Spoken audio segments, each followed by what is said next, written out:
A luz do final da tarde de outubro já se esvaía além da janela da cozinha, enquanto as folhas amarelas, iluminadas pelo poste da rua, giravam no ar antes de pousar no asfalto úmido. Dentro do apartamento de 3 quartos, em um prédio de concreto erguido décadas atrás, reinava um calor aconchegante. Apesar de modesta para os padrões atuais, a cozinha abrigava com facilidade a família Krasnov reunida para o jantar. No centro do ambiente, um sólido mesa de carvalho, herança dos pais de Vitali, ocupava lugar de destaque. Ali ainda menino, o pequeno Vitya fazia as lições enquanto a mãe preparava o almoço. Agora, a superfície desgastada pelo tempo guardava outras memórias, aniversários de Svetlana, celebrações em família e decisões importantes tomadas entre pratos e talheres. Na parede, um antigo relógio de pêndulo, herança do avô relojoeiro de Vitali, marcava o tempo com seu tic-tac constante e reconfortante, como se sussurrasse: tudo segue seu curso. No fim, tudo se ajeita. Vitali Petrovich, recém-chegado da fábrica, esfregava as mãos com força, tentando remover os resquícios de óleo industrial incrustados na pele. Aos 42 anos, parecia mais velho. Os ombros largos, as mãos calejadas e as rugas precoces ao redor dos olhos contavam a história de anos de trabalho pesado. O dia havia sido dos piores. Uma máquina de controle numérico apresentará defeito, obrigando-o a passar metade do turno deitado no chão do galpão para consertá-la. A mocada de hoje não sabe fazer nada com as próprias mãos, resmungava consigo mesmo, enquanto enxugava as mãos com cuidado.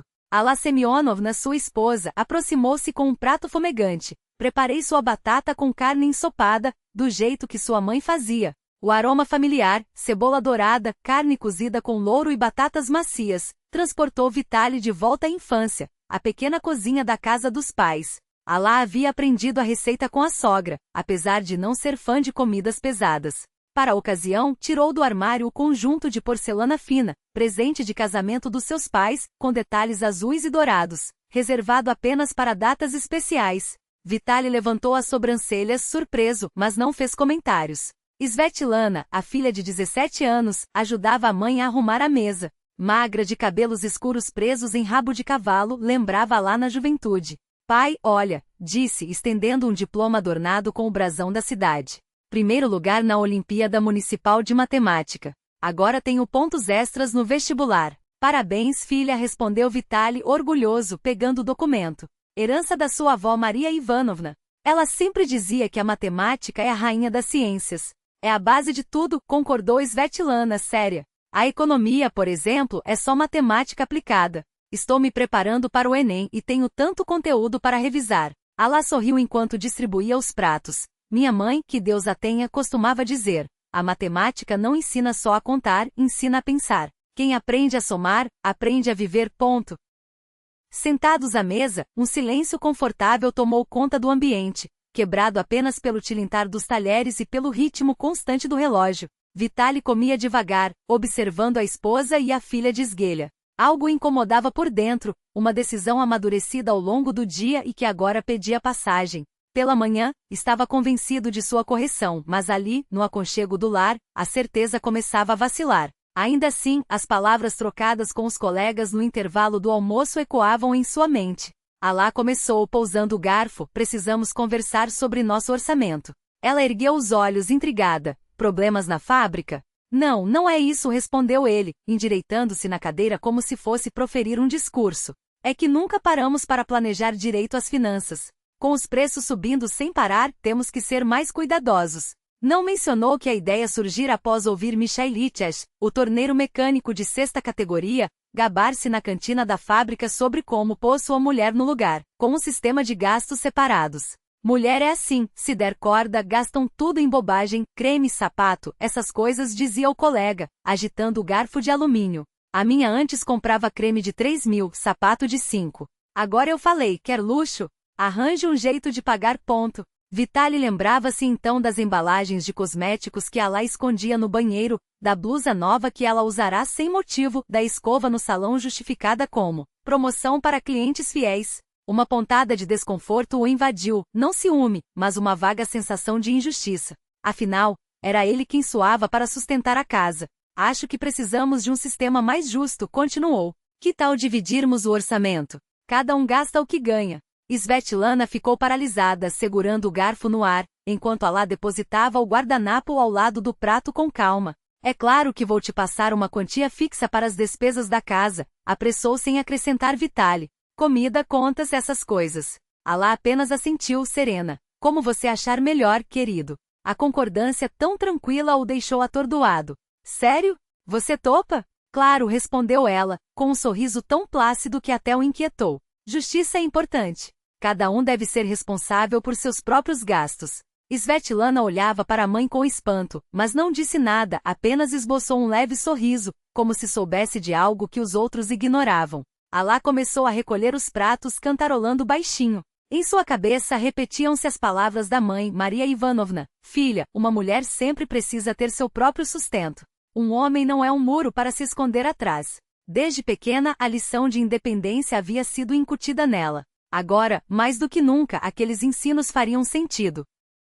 A segunda-feira reservava a primeira surpresa. Vitali, acostumado a acordar com o cheiro de café fresco, foi despertado pelo alarme do relógio. Ao tatear a cama, percebeu que Alá já havia se levantado. Procurou-a na cozinha, mas não a encontrou. Alá, chamou, abrindo o armário onde guardava seu café solúvel Jacobs predileto. A lata havia desaparecido. Ela surgiu do banheiro já vestida e penteada. Bom dia, querido. Procurando café? Perguntou enquanto colocava a chaleira no fogo. Desculpe, acabou. Como assim? Indagou ele confuso. Comprei uma lata grande na terça passada. Ela terminou na sexta, explicou Alá, tirando um saquinho de chá comum do armário. Agora tenho meu próprio orçamento. Café caro não cabe no meu bolso. Aliás, acho melhor você comprar o seu. Afinal, gosta de uma marca específica. Vitali a encarava boquiaberto. Mas eu pensei que comida fazia parte das despesas da casa. O básico sim, concordou Alá, assentindo.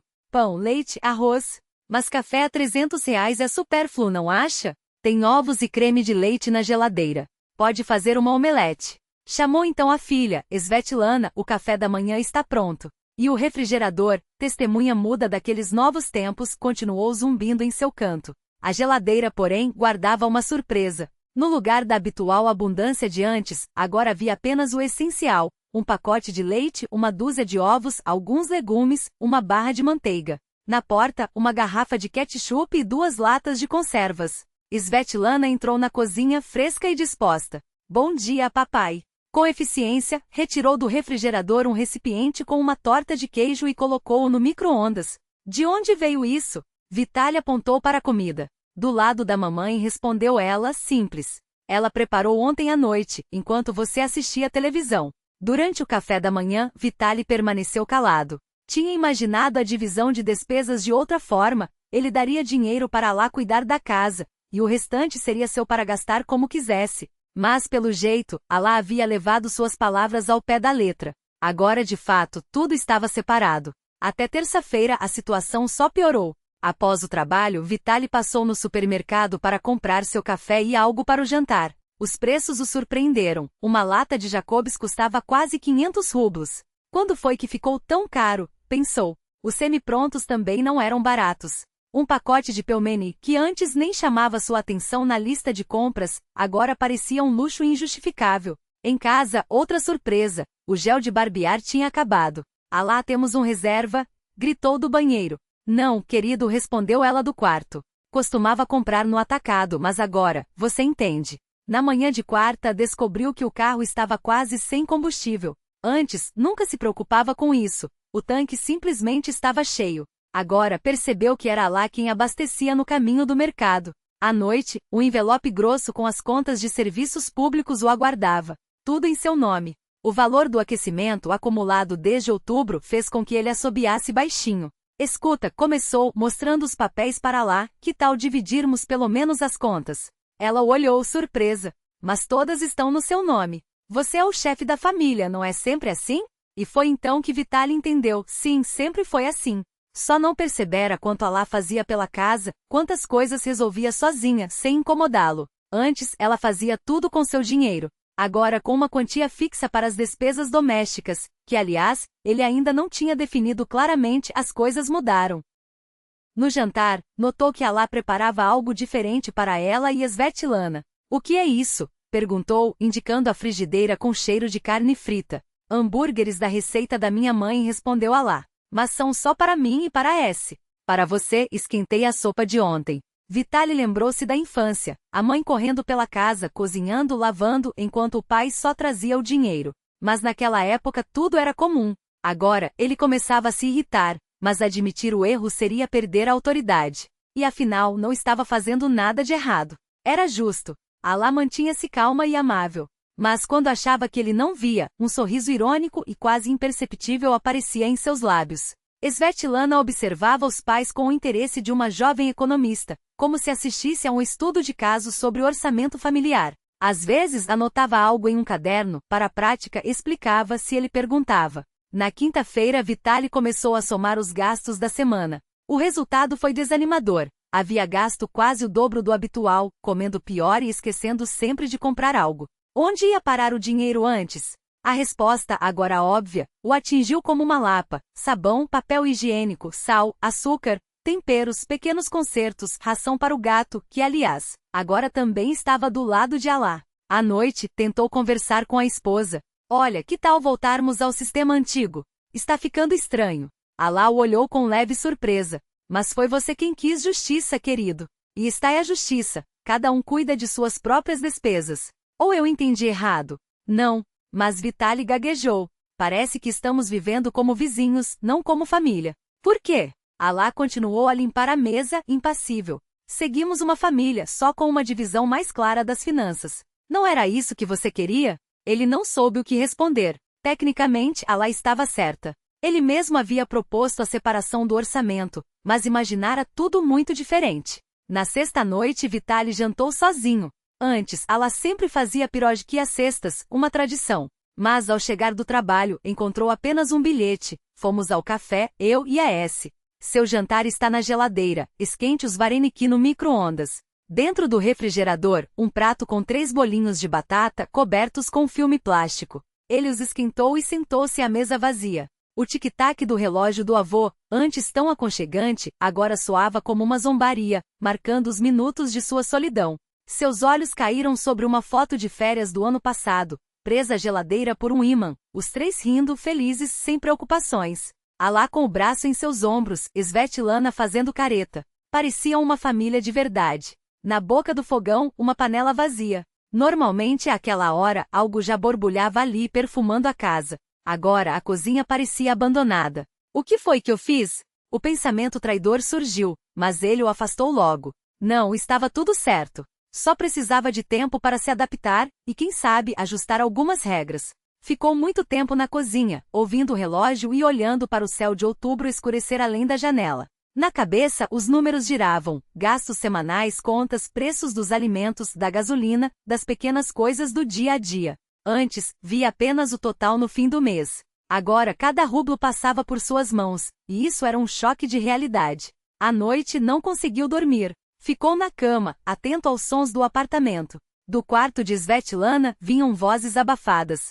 Mãe e filha conversavam animadas, interrompidas por risadas. Mãe não. Sério que você comprou esses brincos? São lindos. Vitaly ouviu. E quanto foi o desconto? 50%. Ainda ganhei um pingente de brinde, respondeu Alá. Ouro com esmeralda, aliás. Ouro com esmeralda? Vitaly tensionou-se. E o papai sabe? A voz de Svetlana soou conspiratória. Ele mesmo disse: cada um gasta seu dinheiro como quiser. Na voz de Alá, ouvia-se um sorriso. Então gastei.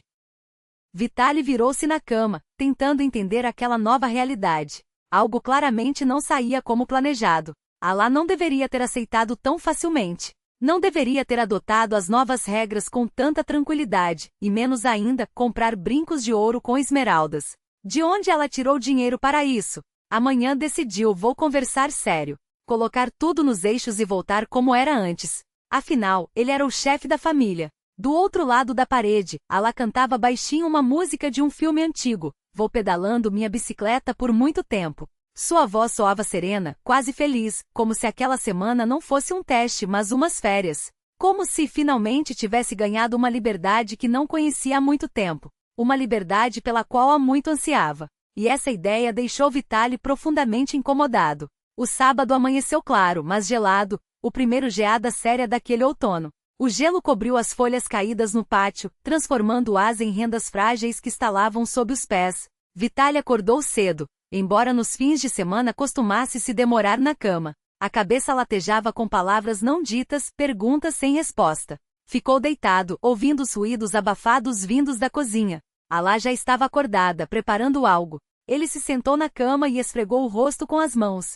Hoje decidiu colocaria um ponto final naquela situação. Chega de jogos de independência. Era hora de restaurar a ordem natural da família. Não foram 20 anos de trabalho duro na fábrica para agora viverem como estranhos em um quartinho de pensão. Com determinação, levantou-se e dirigiu-se à cozinha. Alá, já vestida e penteada, sovava uma massa em uma tigela grande. Sobre a mesa, sacos de farinha, açúcar e uvas passas se empilhavam. Bom dia, disse ele, parando na porta. O que está preparando? Um coliche, respondeu Alá, sem tirar os olhos da massa. A S pediu. Logo é Páscoa. Falta um mês para a Páscoa, observou Vitaly, sentando-se à mesa. É um teste, explicou ela, com um leve sorriso nos cantos da boca. Receita nova. Quero ver como fica. Alá parecia tão tranquila, tão feliz, como se aquela semana de tensão não tivesse sido um fardo, mas uma espécie de alívio. Como se, de repente, ela gostasse daquele distanciamento entre eles. Vitaly juntou as mãos sobre a mesa, gesto que sempre antecedia conversas sérias. Alá, precisamos conversar. Claro, querido, respondeu ela, enxugando as mãos no pano de prato antes de sentar-se à sua frente, ainda com aquele meio sorriso enigmático no rosto. Acho que devemos voltar ao sistema antigo, começou Vitaly. Esse experimento não deu certo. Somos uma família, não inquilinos dividindo despesas. Vou te dar dinheiro para tudo o que for necessário. E pronto, sem mais essa divisão de geladeira e armários. Ele esperava que ela concordasse aliviada, que voltasse a ser a Alá obediente de sempre. Mas, para sua surpresa, ela balançou a cabeça. Gosto do sistema novo. Como? Reagiu ele atônito. Por quê? Porque agora tudo é transparente, explicou Alá, começando a contar nos dedos.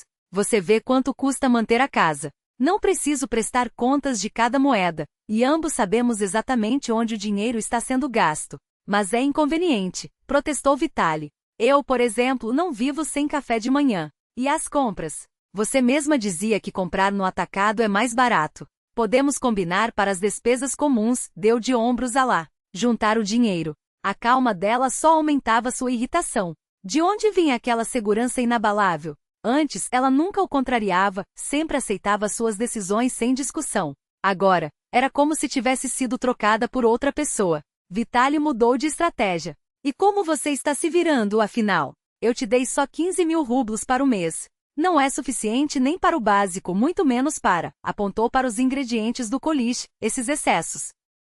Tenho algumas rendas extras, respondeu Alá, evasiva, voltando a sovar a massa. Que rendas extras? Pressionou ele, tenso. Você não trabalha há quanto? 15 anos? Não exatamente, corrigiu ela, adicionando as uvas passas com cuidado. Faço várias coisas enquanto você está no trabalho. Como várias coisas? Insistiu Vitaly, agora com dificuldade para conter a raiva. Várias, repetiu Alá, claramente sem vontade de se estender. Nada ilegal, pode ficar tranquilo. Aquele mistério só alimentou suas suspeitas. Que tipo de rendas extras? O que ela estava escondendo? E acima de tudo, de onde tinham saído aquelas brincos de ouro com esmeraldas? Sabe de uma coisa, disse Vitaly, levantando-se da mesa. Quero saber em que minha esposa gasta dinheiro e de onde ele vem. É um direito normal do chefe da família. Alá finalmente levantou os olhos para ele, serena. Mas foi você quem disse. Cada um gasta o que ganha. Eu ganho, eu gasto. Que perguntas são essas? Aquele tom indiferente foi a gota d'água. Chega, explodiu ele, batendo a mão na mesa. Ou você me explica agora de onde vem esse dinheiro, ou eu. Ou você o que, Vitaly Petrovich?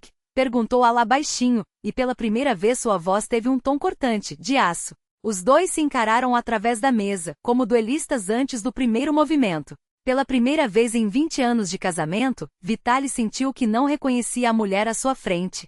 Tinham os mesmos olhos, a mesma voz, mas a pessoa que o fitava era uma estranha. Naquele momento a porta da entrada bateu. S voltou da corrida matinal. A tensão se dissipou. Alá voltou a se concentrar na massa, e Vitaly ficou com suas ameaças engasgadas e uma desconfiança que crescia a cada hora. O resto do dia foi uma vigília. Vitaly observava Alá como um detetive em um caso pessoal. Notou que ela passava muito tempo no computador do quarto, fechando a tela do notebook assim que ele se aproximava. Várias vezes atendeu ao telefone, mas encerrava a ligação ao vê-lo por perto. Entrega marcada para terça-feira, ouviu de longe, vindo do quarto. 20 kits de linhas para bordado e tecido Aida. Mas assim que ele se dirigiu à porta, Alá desligou apressadamente. Tudo bem, eu ligo depois. Linhas para bordado? Tecido Aida? Vitaly lembrou-se de que anos atrás, Alá tinha se dedicado por um tempo à arte da costura manual. Será que ela vendia seus trabalhos? Mas brincos de esmeralda não se pagavam com ponto cruz. S também parecia ciente dos segredos da mãe. Quando ele tentou interrogá-la, a filha esquivou-se com habilidade. Pergunta para ela, papai. Não é meu lugar contar. Você sabe de onde vem esse dinheiro? Insistiu Vitaly. É claro que sei, suspirou S.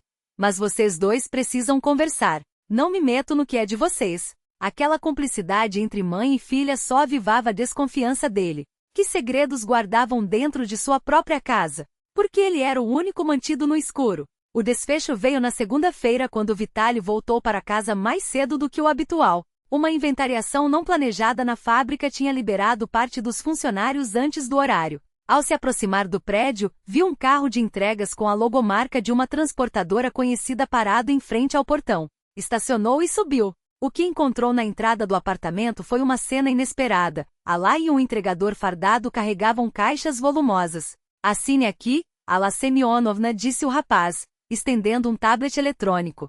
10 caixas para a artesã. Tudo certo. Sim, obrigada, respondeu ela, assinando sem perceber o marido paralisado na porta. Artesã? Repetiu Vitaly, fazendo os dois se sobressaltarem. Que artesã? O entregador se retirou apressado. Alá, após um segundo de hesitação, suspirou. Bom, cedo ou tarde isso ia acontecer. Conduziu-o até a sala, onde dezenas de caixas com novelos de lã, tecidos, kits de bordado e outros materiais de artesanato estavam empilhados. O que é tudo isso? Perguntou Vitaly, abarcando o espaço com um gesto. É uma remessa para minha loja virtual, respondeu Alá calma. Chama-se Artesã. Um pequeno negócio de venda de materiais para trabalhos manuais. Loja virtual. As palavras ecoaram na cabeça de Vitaly como um golpe. Você tem uma loja virtual? Há 5 anos, confirmou ela, começando a abrir uma das caixas. Comecei vendendo minhas próprias peças. Lembra quando eu bordava? Depois fui expandindo, passei a revender produtos de fornecedores. Vitaly afundou no sofá, tentando absorver a informação. Sua dona de casa, sua esposa, que ele imaginava passar os dias entre panelas e vassouras, na verdade. Empresária, foi tudo que Vitaly conseguiu balbuciar, a palavra soando estranha em seus lábios. Por que você nunca me contou, Alá? Alá sentou-se ao seu lado no sofá, o rosto agora mais suave, quase melancólico. Quis te contar muitas vezes, admitiu, brincando com uma meada de lã entre os dedos. No começo tinha medo de que você desaprovasse. Depois, acabamos nos acostumando com essa vida dupla. Você chegava do trabalho, eu era a esposa perfeita. Você saía, eu virava businesswoman. Um sorriso triste curvou seus lábios. Com o tempo até achei que era melhor assim. Você sempre quis ser o único provedor, o chefe da família. Por que estragar essa ilusão? Vitaly ouvia em silêncio, enquanto as peças do quebra-cabeça se encaixavam em sua mente. As ligações telefônicas sussurradas, as horas extras no computador, os compromissos urgentes que a faziam sair de casa. Tudo fazia sentido agora. Sabe, minha mãe também escondia seus bicos do meu pai, continuou Alá, desenrolando distraidamente um novelos de fio. Ela dava aula de matemática na escola de dia e à noite, reforço particular. Meu pai achava que ser professora particular era coisa de quem se rebaixava, que a esposa dele não deveria se humilhar por trocados. Mas ela guardava aquele dinheiro, e quando ele morreu de repente, foram aquelas economias que nos salvaram. Ela olhou nos olhos do marido, firme. Mamãe sempre dizia, filha, um homem pode ir embora, mas sua profissão fica. Não pensei que você fosse embora, Vitaly, mas a lição ficou. Uma mulher precisa ter sua rede de segurança. O silêncio pesou entre eles. 5 anos. 5 anos sua esposa levará uma vida paralela, e ele não percebera nada. Que cego havia sido. E quanto você ganha? Finalmente perguntou, a voz rouca. Vem amanhã à noite, respondeu Alá, levantando-se. Mostrarei todos os papéis. Agora preciso separar essa remessa e enviar alguns pedidos. Voltou-se para as caixas, enquanto Vitaly permaneceu imóvel, o olhar perdido. Seu mundo acabará de virar de cabeça para baixo, e ele não sabia como reagir. O domingo se transformou no dia da grande revelação. Após o jantar, quando Svetlana saiu para estudar com uma amiga, Ala espalhou pasta sobre a mesa da cozinha. Aqui disse, entregando-lhe extratos bancários. São os rendimentos da mestriça no último ano. Apontou para outra pasta. Despesas, impostos, salário do entregador. Vitaly correu os olhos pelas colunas de números e assobiou baixo. Isso é quase igual ao meu salário. Olhou para a esposa incrédulo. Não pode ser. Pode, confirmou Ala serena. Nos bons meses até supera. Artesanato está em alta. Bordado, tricô, sabonetes caseiros, velas. Tenho cerca de 300 clientes fixos em todo o país. Abriu o notebook e exibiu o site da loja. Vitaly viu páginas elegantes com catálogo organizado, depoimentos de clientes e fotos de peças finalizadas. Você fez tudo isso? Perguntou, o espanto transparecendo na voz. O design do site foi a seca, admitiu Ala com um sorriso de orgulho. Eu não dominaria a parte técnica. Mas escolher fornecedores, negociar, atender clientes. Isso é comigo. Contou como, 5 anos antes, começara vendendo seus próprios bordados em uma feira local. Depois criou um grupo nas redes sociais até montar o site. Pouco a pouco passou a revender materiais para outras artesãs, linhas, agulhas, tecidos, ferramentas. Hoje tenho contratos com 5 grandes distribuidores, disse, o brilho nos olhos.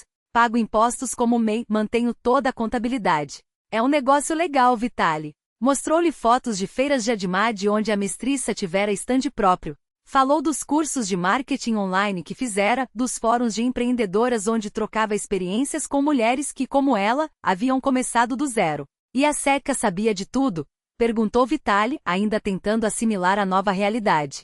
Claro, respondeu Ala, sorrindo. Ela é minha braça direita. Gerencia as redes, ajuda com o site, às vezes atende pedidos. Até ganha uma porcentagem das vendas. É o dinheiro dela para gastar como quiser. Um misto de orgulho e pontada de ciúme atravessou Vitaly. Minha filha já trabalha. Não trabalha, empreende, corrigiu Ala suave. Ela está juntando para dar entrada em um apartamento. Quer ter sua independência depois da faculdade, sem depender de nós. Depois da faculdade, repetiu Vitaly, ecoando as palavras.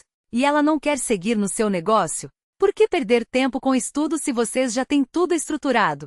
Quer, assentiu Ala, mas com formação. Ela planeja abrir seu próprio MEI aos 18 e estudar em paralelo. Marketing e economia. Tudo isso será útil. Vitaly recostou-se na cadeira, observando a filha que, sem que ele percebesse, já traçara seus próprios planos. E ele? Que papel lhe cabia nessa equação?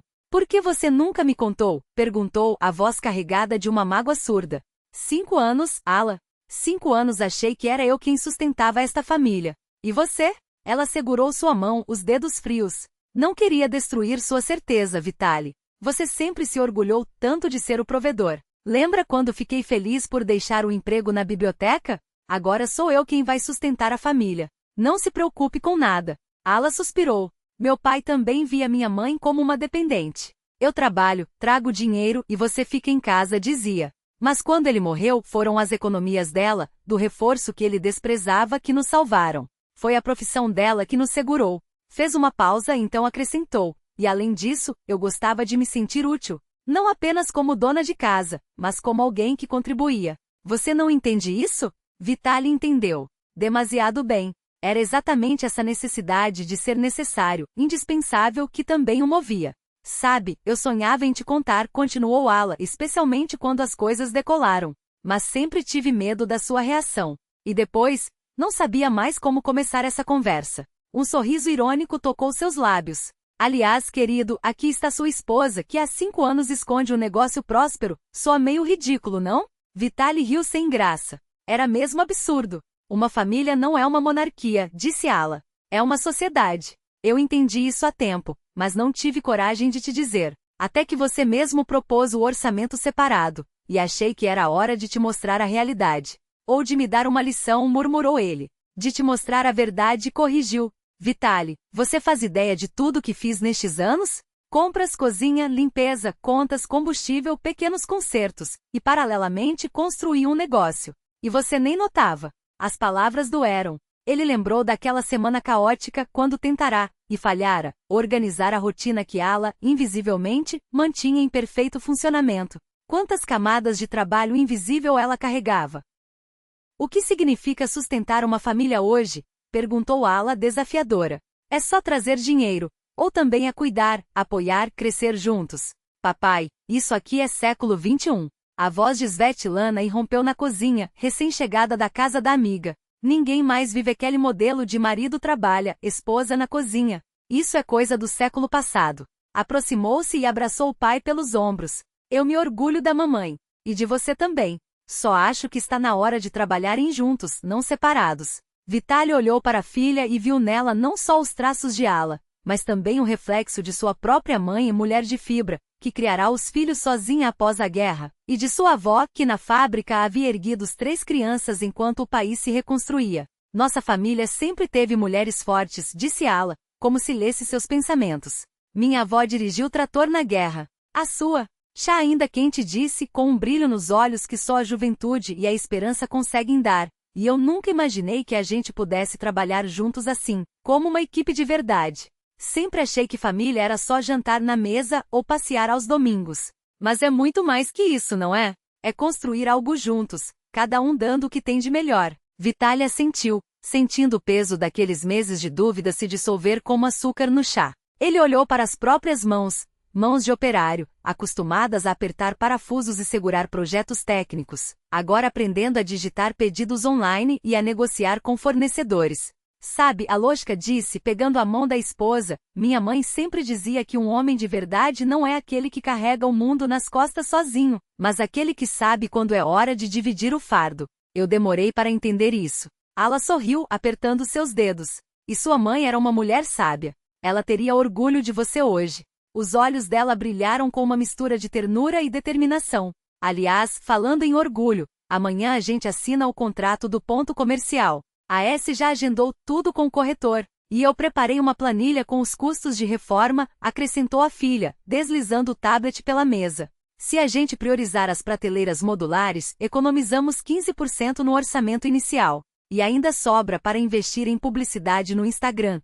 A geração da vovó já está lá, mas a gente pode atrair as netas também. Vitaly riu, surpreso com a naturalidade com que a filha falava de geração da vovó e redes sociais no mesmo fôlego. Era como se o mundo tivesse se aberto para ele de repente, revelando possibilidades que sempre estiveram ali, mas que ele se recusará a enxergar. Você é igualzinha à sua mãe, murmurou, mais para si mesmo do que para elas. Não, papai, corrigiu S com um sorriso malandro. Eu sou igual aos dois. Herdei sua teimosia e o jeito da mamãe de transformar problemas em oportunidades. Alla levantou-se para servir mais uma rodela de torta de maçã.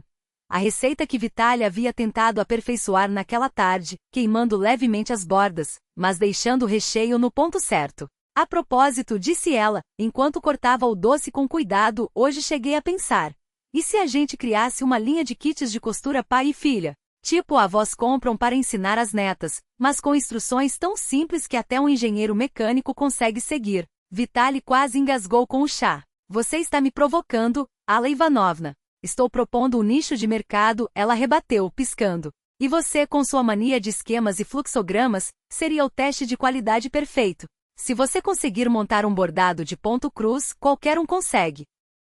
A mesa explodiu em risadas. Até as paredes da pequena cozinha pareciam vibrar com aquele som novo, o de uma família que depois de anos de silêncios e mal-entendidos, finalmente aprenderá a rir junta. Quando o riso acalmou, Vitaly olhou para o relógio novo, seu display digital refletindo a luz amarela da luminária. Ao lado, os velhos OD marcavam a mesma hora, mas com um tic-tac familiar, reconfortante. Sabe, disse ele, passando os dedos pela madeira gastas da mesa, minha avó costumava dizer que uma casa só fica de pé quando tem 3 pernas. Trabalho, amor e um pouco de loucura. Acho que a gente finalmente arrumou as 3. Alla pegou sua xícara, erguendo-a em um brinde silencioso. S fez o mesmo, e Vitaly, depois de um segundo de hesitação, juntou-se a elas. Os copos se tocaram com um clim suave, selando não um acordo, mas um recomeço. Do lado de fora, a noite de primavera sussurrava através das cortinas, como se o próprio ar aprovasse aquela trégua. Dentro daqueles 4 paredes, pela primeira vez em muito tempo, ninguém precisava fingir, nem ser forte sozinho. Pela mestre, pelo ofício da família, pela mestre, repetiram em coro, como um refrão que já fazia parte deles. Do lado de fora, a chuva de primavera caía em fios delicados, tecendo uma cortina líquida entre o mundo e aquele momento. Dentro da casa, os relógios marcavam o tempo cada um a seu modo, Os antigos com seu tic-tac grave e paciente, os novos com precisão metálica e moderna. Mas, estranhamente, todos batiam no mesmo ritmo, como se tivessem encontrado um acordo silencioso. Assim como uma família de verdade, onde cada um tem sua força, seu tempo, sua maneira de contribuir, mas todos, no fim, trabalham pela mesma felicidade. Porque família não é sobre quem manda ou quem obedece, mas sobre quem pertence. É a matemática mais simples e mais complexa que existe. 1 mais 1 não são 3 indivíduos, são infinitas possibilidades quando somados com propósito. E ali, entre xícaras de chá e engrenagens espalhadas pela mesa, eles haviam redescoberto essa equação.